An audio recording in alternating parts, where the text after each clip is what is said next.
já que estamos nesse assunto, olha só, enquanto o Brasil teve uma fase de importar médicos de Cuba, hoje em dia Portugal é que está levando os médicos brasileiros. Os profissionais brasileiros da área da saúde, médicos, enfermeiros e assistentes, já são maioria entre os estrangeiros que atuam no Sistema Nacional de Saúde em Portugal. Segundo o relatório do Observatório das Migrações, os brasileiros representavam em 2022 quase 25% dos trabalhadores imigrantes contratados pelo Sistema de Saúde português. Em 2011, essa participação era de 13,5%. Mais de 200 mil brasileiros residem em terras lusitanas. Por que os brasileiros vão para lá? Qual é o maior chamarisco? Especialista em imigração médica, Marcos Damasceno, está conosco no Morning Show para explicar esta questão dos médicos brasileiros indo trabalhar em Portugal. A grande pergunta é, será que esse tanto de médico que a gente tem no Brasil, que já é pouco, vai ser ainda menor? Os médicos que estão aqui estão indo para Portugal? Doutor, bem-vindo. Nós não estamos ouvindo o doutor Marcos. Será que é aí ou é aqui, hein, doutor Marcos? Vamos tentar de novo. Acho que sim. Melhorou? Agora sim. Pronto. Bom dia, Kobayashi, para você. Bom dia a todos que participam do seu programa. Primeiramente, agradecer pela oportunidade, tá bem? Bom, acho que sim. Acho que o Palumbo falou muito bem, né? Acho que o sistema de saúde no Brasil está um colapso e isso tem favorecido para que os médicos imigrassem, e cada dia que passa nós temos recebido mais médicos brasileiros, mais profissionais da saúde, justamente em busca de, não só pelo aspecto financeiro, mas também de qualidade de vida, também de estrutura para poder trabalhar, né? Porque não basta o médico querer trabalhar, mas acho que também falta aqui um pouco de estrutura, o que tem levado eles neste processo imigratório para Portugal, para a Europa e para outros países que oferecem condições melhores. Doutor, a adaptação do médico brasileiro lá em Portugal é uma adaptação fácil? O que nós temos presenciado aqui é que cada dia que passa, tanto o utente português quanto o utente brasileiro tem preferido ou tem buscado esses médicos brasileiros, né? A nossa formação médica no Brasil ela é muito completa, é uma excelente formação, e nós também temos um caráter humanitário, uma formação humanitária no atendimento a estes utentes que nos deixa muito confortável, né, no atendimento. Então, cada dia que passa, esses médicos são mais desejados e são mais procurados aqui em Portugal. Isso é uma verdade. Ô, doutor Marcos, a minha pergunta agora é no caminho contrário. A gente está vendo aqui um movimento muito grande de brasileiros indo estudar medicina nos países vizinhos aqui, né? No Paraguai, na Argentina e tal. Como é que funciona para esses brasileiros que estão estudando medicina nos países vizinhos virem atuar como médicos no Brasil? Tem requisito? Tem que fazer uma prova? É a mesma formação? Como é que é hoje? Então é assim, Kobayashi, nós temos aqui um processo de revalidação de diploma. Este processo, ele inclui 3 etapas, também uma etapa, a primeira etapa que é uma prova objetiva que eles têm que passar, uma segunda etapa que é uma prova prática, né, que consiste em atender um paciente ali para ver o nível de desenvolvimento daquele médico, e a terceira e última etapa que é apresentar um artigo ou um TCC que ele tenha feito na faculdade. Por quê? Porque a graduação em medicina no Brasil equivale a um mestrado integrado em medicina aqui em Portugal. Então, ou seja, ele precisa fazer essa defesa para ter essa equivalência de mestrado integrado aqui em Portugal. Então, o processo é basicamente esse, um processo que acontece uma vez ao ano e que o médico consegue concluir ali mais ou menos dentro de um ano todo este processo. A pergunta agora, doutor Marcos, é do Mano Ferreira. Eu queria saber a opinião do senhor sobre esse processo, porque eu já ouvi, a minha esposa trabalha com imigração e ela atende muitas vezes, ela é psicóloga, e atende pacientes que vêm do Afeganistão, que vêm da Venezuela, e muitas vezes há relatos de uma dificuldade muito grande com a burocracia da revalidação dos diplomas. Qual a sua opinião sobre isso? A burocracia podia ser menor? Eu sempre defendo menos burocracia, porque menor burocracia atrai melhores profissionais, né? Sim, é verdade que nós temos muita burocracia. Acho até que Portugal, especificamente, é um país que é uma porta de entrada, porque o processo, por mais que pareça complexo, mas ele ainda é muito melhor do que nos outros países, que tem as portas muito mais fechadas. Então, aqui é muito mais tranquilo para se revalidar um diploma, né? Mas acho ainda que o processo deveria ser mais facilitado, como acontece, mano, com alguns acordos bilaterais que o governo firma com alguma universidade de Portugal. Então, por exemplo, nós tivemos agora um acordo bilateral da UFRJ, né, da Universidade Federal do Rio, para que esses médicos revalidassem o diploma aqui sem a necessidade de fazer prova. Então, ou seja, isso é maravilhoso, né? Então, acho que deveriam abrir mais acordos bilaterais em outras universidades do Brasil. Acho que essa transição de médico, tanto saindo daqui indo para aí, saindo daí vindo para cá, eu acho que todo mundo acaba por ganhar nessa multiculturalidade, né? Acho que é um pouco disso. Doutor Marcos, temos mais um minutinho. Hoje, essa prova que os médicos precisam fazer, ela é periódica? Ela é só o médico chegar e já pode se submeter? Ou ele tem que esperar uma data para acontecer? Como é que funciona hoje? Ele tem que esperar. Os processos acontecem uma vez ao ano, então, para que ele participe do processo no ano seguinte, ele tem que submeter o pedido de revalidação dele até o dia 1º de setembro do ano anterior. Então, ou seja, todo mundo que eu submeter até 1º de setembro deste ano irá participar do processo em 2025, lembrando que a prova objetiva é em janeiro e a prova prática sempre entre abril e maio. Nessas duas ocasiões, o médico tem que estar aqui para realizar o exame.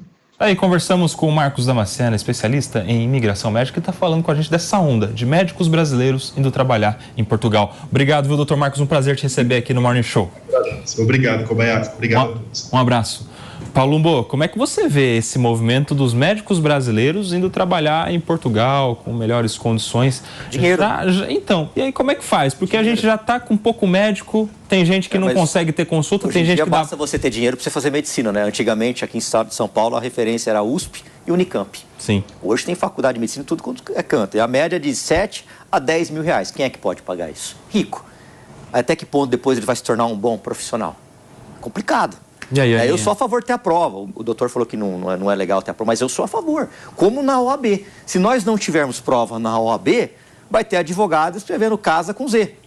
É mesmo? Ainda tem, né? É complicado. Tem que ter a prova. Ainda tem. Tem que ter a prova. Agora, mas eu não quero. Tem que ser provado o tempo todo. A vida é uma provação intensa o tempo todo. Agora, por que não ter a prova da OAB? Por que não ter esse exame? Você tem que ter para saber se o cara é um profissional capacitado. No mínimo, podia ter mais vezes no ano, né? Porque você imagina... Mas a OAB são 4, 5 vezes, não são isso? Mas o revalida é uma vez no ano. Então, imagina, se o médico faz a migração... Ele falou que é em maio, né? Se o cara faz em junho, tem que esperar um ano inteiro para poder começar a trabalhar. Então, isso podia ser mais simples. Mais dinâmico, né? Mais dinâmico, ter pelo menos uma vez no trimestre, alguma coisa do tipo. Mas eu acho que demorar tanto tempo para revalidar o diploma, muitas vezes acaba até dificultando a inserção dessa pessoa. Mas a questão aí não é nem a revalidação. Claro que a gente está falando de imigração, o médico sai de um país para trabalhar no outro, mas a questão é ter um exame, né, Aninha? Uma prova, você quer ser médico, você tem que saber o mínimo, o básico aqui, para você não atrapalhar a saúde ou a vida de alguém. Não, E aí? Pegando o gancho do que o Palumbo falou, o que a gente vê hoje no Brasil, infelizmente, é a mercantilização da educação no ensino superior. Então, teve um boom de faculdades particulares que, a princípio, seriam uma ótima oportunidade para mais pessoas conseguirem cursar o ensino superior, mas que, infelizmente, acabam tendo níveis de efetivo aprendizado, ensinamento muito baixos. Então, as pessoas concluem o ensino superior, mas elas não saem da faculdade sabendo aquele mínimo que elas deveriam saber. Por conta disso, não existe outra opção a não ser ter exames. Eu não sou muito fã de prova, mas eu acho que não tem outra alternativa. A OAB, por exemplo, ou a prova de medicina, porque você precisa ter um parâmetro mínimo ainda que, obviamente, não seja uma prova que vai atestar a sua capacidade ou não, mas precisa ter uma régua, alguma coisa que, mínima, na média ali, consiga dizer você está apto a exercer essa profissão ou não.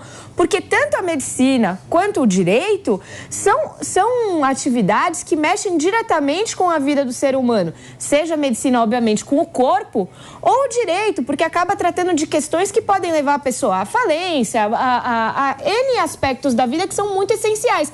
Então é preciso que essa pessoa, de alguma forma, tenha a capacidade acadêmica dela, capacidade profissional dela, minimamente validada. Sabe o que eu fico pensando? O cara, aqui no Brasil, as melhores faculdades de medicina são as faculdades públicas. O Paulo citou aqui a USP, né? Exatamente. O que tem lá o Hospital das Clínicas como seu centro de formação dos médicos, tem a Unicamp, tantas outras. Aí o cara, ele vem, faz faculdade de medicina numa faculdade de ponta, das melhores do Brasil, do mundo, e aí ele não vai devolver para a sociedade brasileira, o Palumbo. Ele vai entrar numa imigração e ele vai atender o português lá em Portugal, quando aqui no Brasil a gente tem uma mulher dando à luz na recepção do hospital. Mas o problema é o seguinte, né? Muitas pessoas vão nos hospitais e a primeira barreira que tem é a enfermagem. Quem segura um hospital nas costas são os enfermeiros e enfermeiras. O enfermeiro não tem direito a dormir, não tem salinha de descanso, não sei se tem, mas que é o ponto que eu sei, não tem esse direito de descanso. Eles ficam ali. Muitos deles são agredidos. Só que se a prefeitura, se o Estado não contrata médicos e dá um salário digno, qual profissional, por exemplo, vai querer trabalhar na unidade básica de saúde em Perus? Que aqui é o extremo oeste da cidade de São Paulo, um bairro longínquo, um bairro onde tem uma criminalidade acima da média. Quem que vai querer trabalhar lá? Não vai. Então as pessoas culpam os médicos e os enfermeiros. E a culpa não é deles.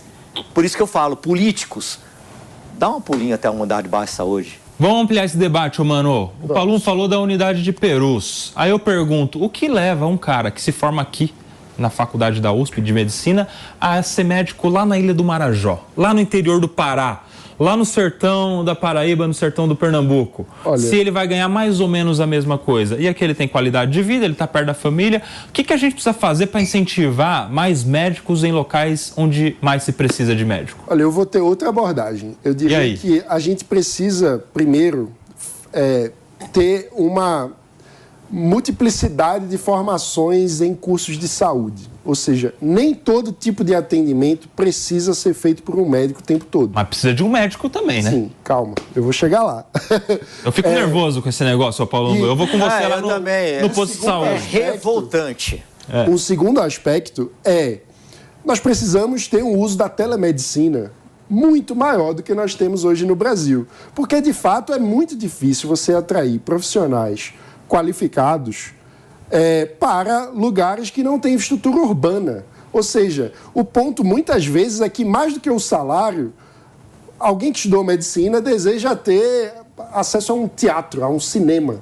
E a gente está falando, portanto, de expectativas de vida muito diferentes, entendeu? Quando você está falando de alguém que poderia ter acesso a bens culturais, enfim, a um nível de qualidade de vida que são próprios de centros urbanos, e você tem demanda pelo trabalho em centros afastados. E aí, muitas vezes, não tem uma questão financeira apenas para resolver. Então, a gente precisa encontrar meios que sejam alternativos. Então, muitas vezes é uma questão de você ter profissionais com níveis de formação diferentes, que no caso de precisar de um especialista, no caso de precisar de um conhecimento específico, esse profissional possa ter uma integração em telemedicina com um profissional que está nos grandes centros. Ou seja, usar a tecnologia a favor da promoção da saúde, tendo profissionais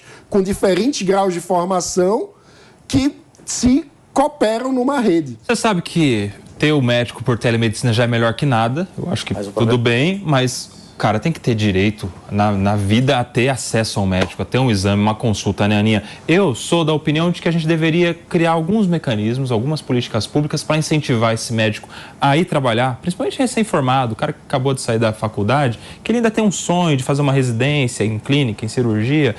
E dá para ele, se ele ficar lá por 2, 3 anos trabalhando na Ilha do Marajó, no interior do Brasil, no interior do Pará, dá para ele uma pontuação para ele entrar numa residência nas universidades públicas. Ou seja, não é só prova para você entrar numa residência. Se você ficou 3 anos lá no interior do Pará, você já vai sair na frente aqui, meu amigo. Você quer ser um especialista, um ortopedista, um cirurgião?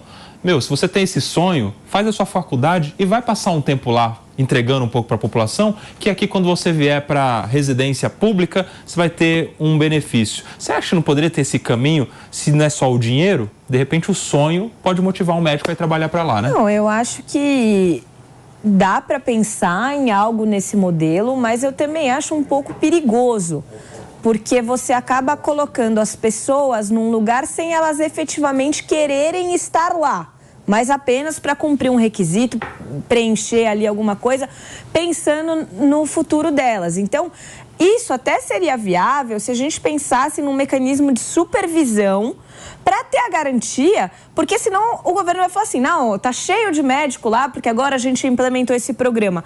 Mas, na verdade, eles estão lá sem querer estar lá, não estão atendendo da forma que eles deveriam e estão só esperando dar o prazo para eles poderem sair. Então, não adianta só você colocar isso sem dar a eles condições para que eles exerçam um bom trabalho. E aí eu tô com mano, eles precisam estar num lugar que eles tenham qualidade de vida fora do trabalho, porque senão realmente ninguém vai querer. E não adianta nem... A gente às vezes vê notícia, né? Ah, não sei qual país está oferecendo 100 mil euros por ano para a pessoa dormir não sei aonde. Então a gente precisa pensar em algo global, em algo que seja viável em todos os aspectos. E a gente estava discutindo aqui como resolver a falta de médicos em locais onde não há médico, nos interiores deste Brasil. Discutíamos isso a partir da notícia de que os médicos brasileiros estão indo para Portugal, estão indo trabalhar lá em Portugal, e uma notícia que não é tão boa para os brasileiros que precisam dos médicos. Pode ser boa para os médicos, né? Porque estão ganhando mais dinheiro lá em Portugal. Palumbo, faltou a sua opinião, a sua solução para colocar médico onde não tem médico aqui no Brasil. Simples, pagar bem. Você acha que o governo poderia abrir uma exceção e falar assim, médico, você quer trabalhar aqui no interiorzão do norte e do nordeste, você vai ganhar o dobro, tipo isso? Tem que pagar mais. E outra coisa também, combater a corrupção, porque as pessoas não têm a mínima ideia do que acontece. Essas unidades gestoras de plano de saúde pública municipal, estadual, eles fazem um acordo com o governo, seja o prefeito, seja o governador, e ali, muitas das vezes, tem a maldita corrupção. Então, para pagar esses gestores, não vou dizer nenhuma cidade aqui, nenhum estado, você tem que tirar de algum lugar. E aí é por isso que falta médico, é por isso que falta enfermeiro, é por isso que você não vê vereador fiscalizando, você não vê deputado fiscalizando, porque eles recebem os carguinhos dele, recebem as emendas dele, ó, fica caladinho, porque se falar, cai os cargos. Isso que é duro, né, Palumbo? Para resolver uma solução tem que passar por muitas barreiras, né? Muitas não é tão simples assim. Muitos interesses, muitos poderosos, né? Não é tão simples assim, né? Tudo envolve dinheiro. Então, as pessoas vão na unidade básica de saúde, a primeira coisa, quem primeiro toma pancada é o enfermeiro. E tá errado. Esses políticos têm que ir lá fiscalizar o prefeito, o governador, o presidente da república, e não o coitado do enfermeiro que tá lá atendendo as pessoas. Realmente, até porque na pandemia a gente teve a oportunidade de ver o quão valiosos são os profissionais da área da saúde, né? A turma que deixou ali a família, todo mundo em risco para cuidar do outro.